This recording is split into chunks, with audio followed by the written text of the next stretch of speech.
Hey, this is Patrick Lovell with a direct message to the good folks at APON. So, look,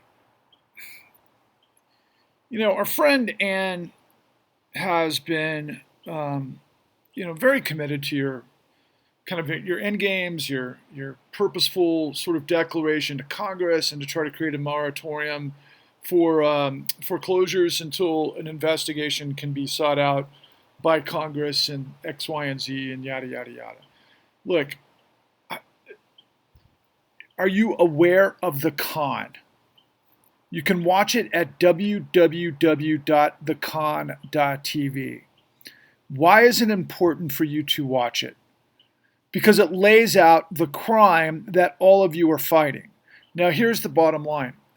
I've got about 300 hours of footage on the sidelines that I haven't been able to put into an actual finished complete series because, quite frankly, we got shut down. We got shut down by somebody who's more powerful than I am behind the scenes, that does a lot of financing and funding for all the networks and also the tech companies to be able to get this message to the American people.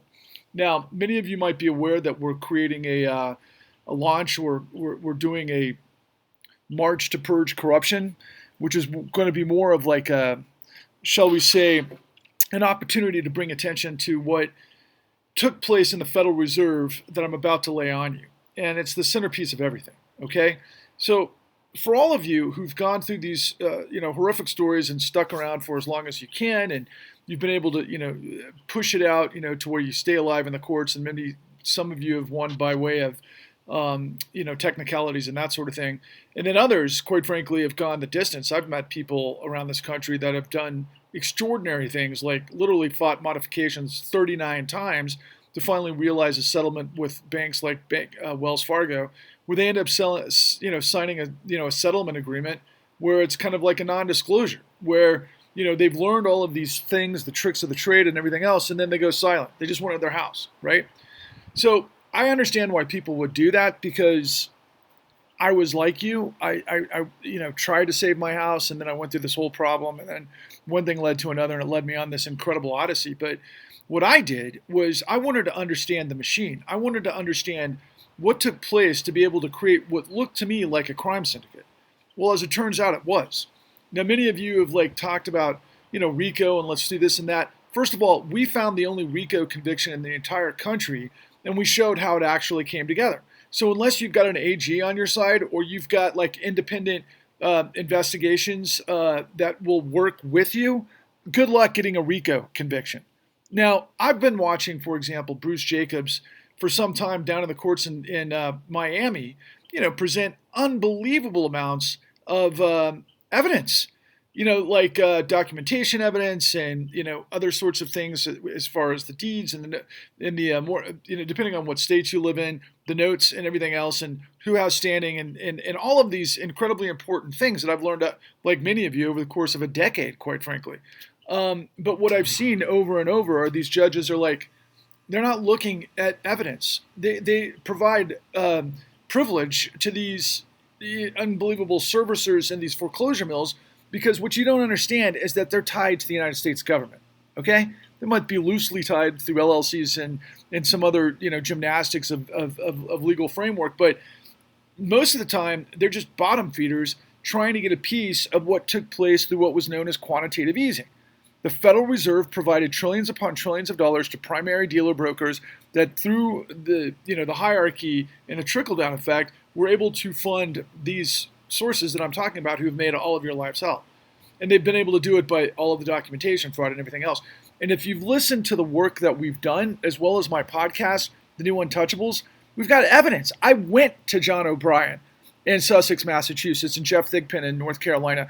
I've got over 100,000 pieces of documentation fraud tied to the robo-signing madness.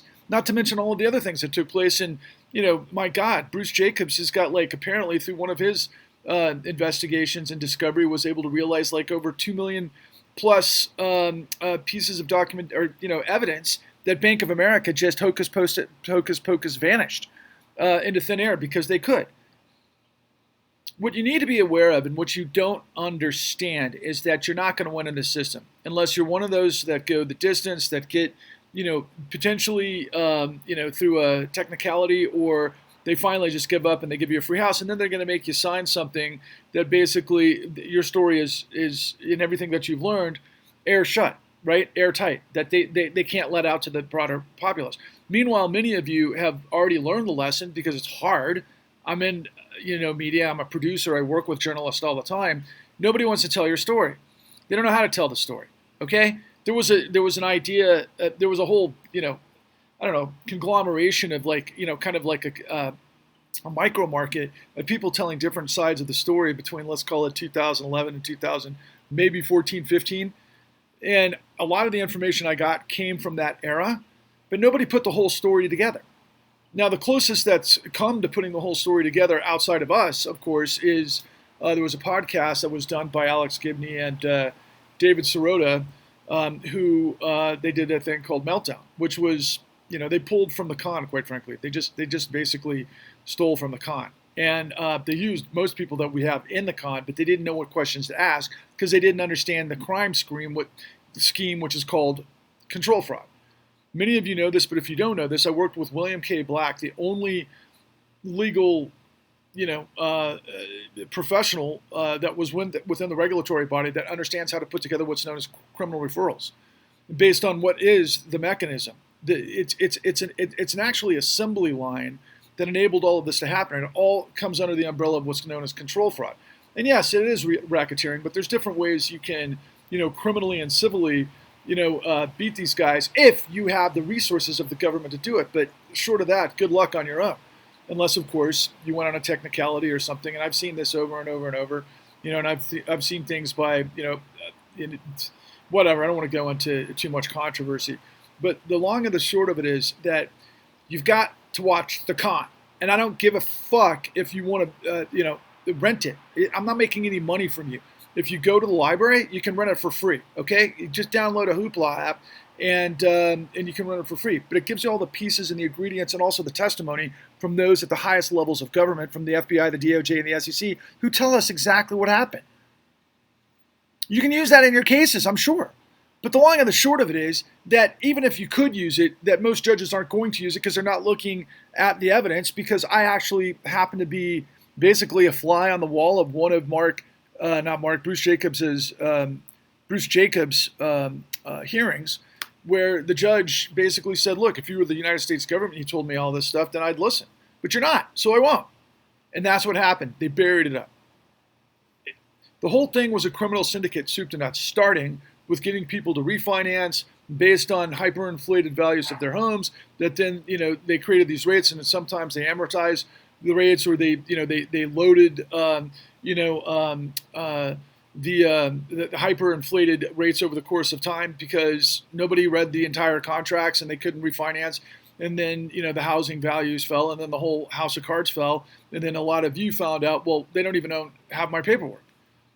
They don't have the right to foreclose on me. Yeah, but they've done it to millions of people anyway, because the Federal Reserve provided quantitative easing, and also through what was known as Federal Reserve Act 13.3, trillions upon trillions of dollars of liquidity to the banks that set everybody up to begin with. And so then they just provided X amount of that money outside of their fees and their bonuses and everything else, and got on to the next thing for stealing.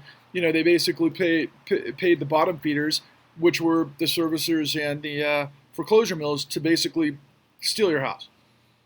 And it was guaranteed by the full faith and credit of the United States. And by the way, it was all done illegally. Because like most of you know, if you get a loan, you have to have collateral. You have to have the ability to pay back that loan.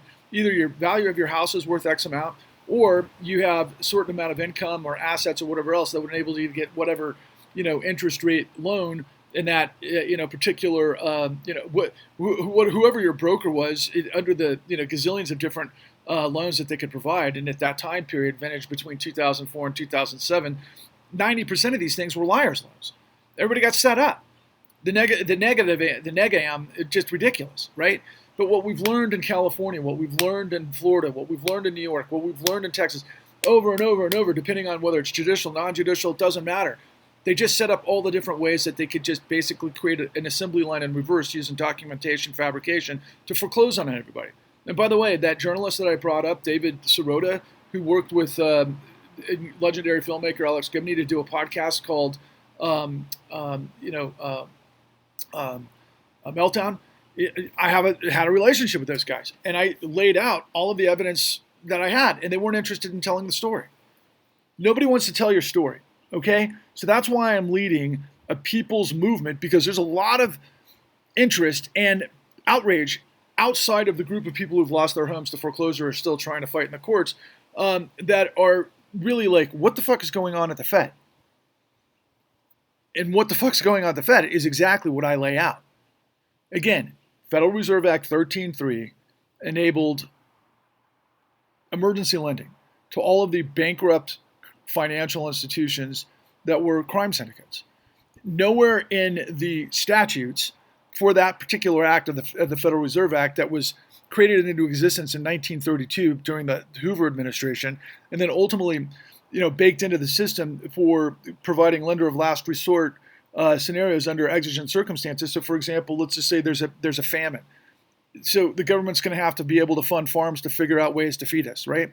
Or if we go to war, they have to figure out ways to keep the machine going. So that's part of it as well. Or if let's say there's aliens came down and somehow we had to fund aspects of whatever our survival depended on.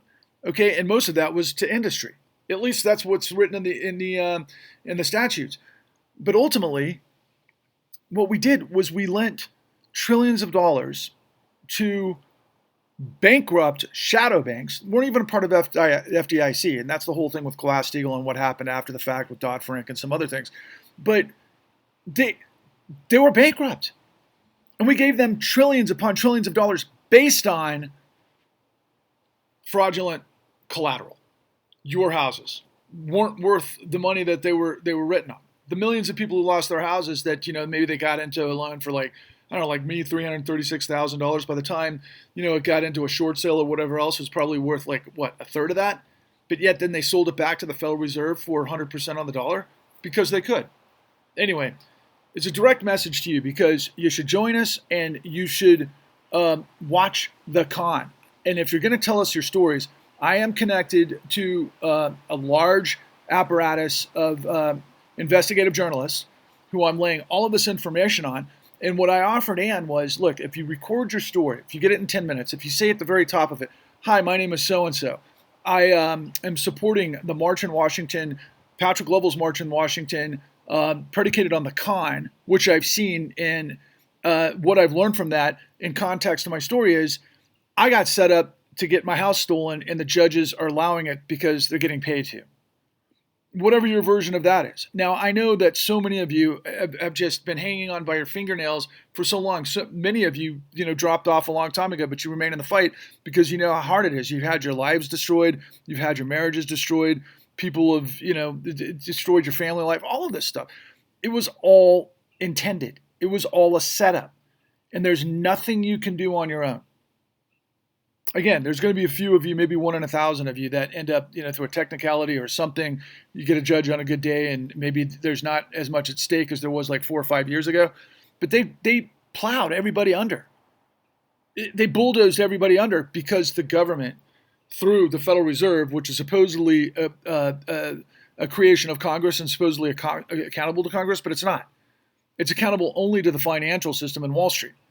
And Timothy Geithner, former director of the New York Fed, famously quipped one time that what we're going to do is we're going to make the American people foam on the runway for the crashing financial system.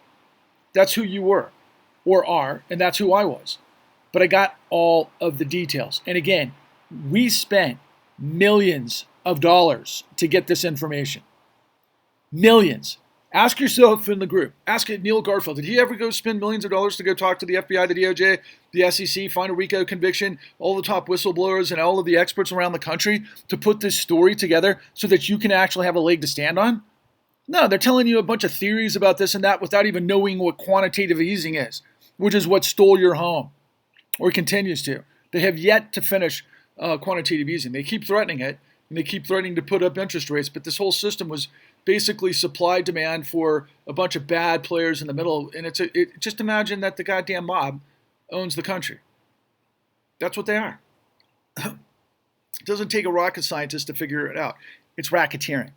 But it takes a lot of resources, a lot of time, a lot of effort, and a lot of commitment, which is what I did.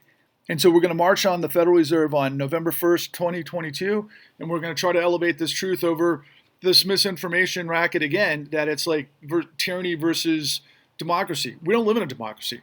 The banks are above the law. The banks write the laws. The banks can do whatever the hell they want to. They're the new King George III, if you have any idea of what your U.S. history is and why we ended up having a Bill of Rights and the, what Declaration of Independence and the fucking Revolutionary War. I don't care if you like me, okay? I really don't. I'm not trying to win you over. I got the facts. I'm the guy that actually went the distance, that put it all together that the United States government failed to do. And I'm doing it to help you. So I hope you help yourself and you help us by elevating corruption as a victim of it above everything else, because that's what rules the land. And that's where the energy is going to come from if we create a people movement against corruption. Because it's not life and liberty and the pursuit of justice and happiness for all. It's not the integrity of law by any stretch. The law was raped and pillaged a million times to Sunday by dark forces that could use legal, white shoe law firms to basically undermine the rule of law for themselves. And they just hocus pocus manufacture trillions of dollars out of thin air based on the full faith and credit of the United States, which is very real. Anyway, I hope you'll join us. And if you don't, you know where to find me. And just do yourself a favor. Get your head around how this whole thing works, because you'll have a better chance of winning. Thanks.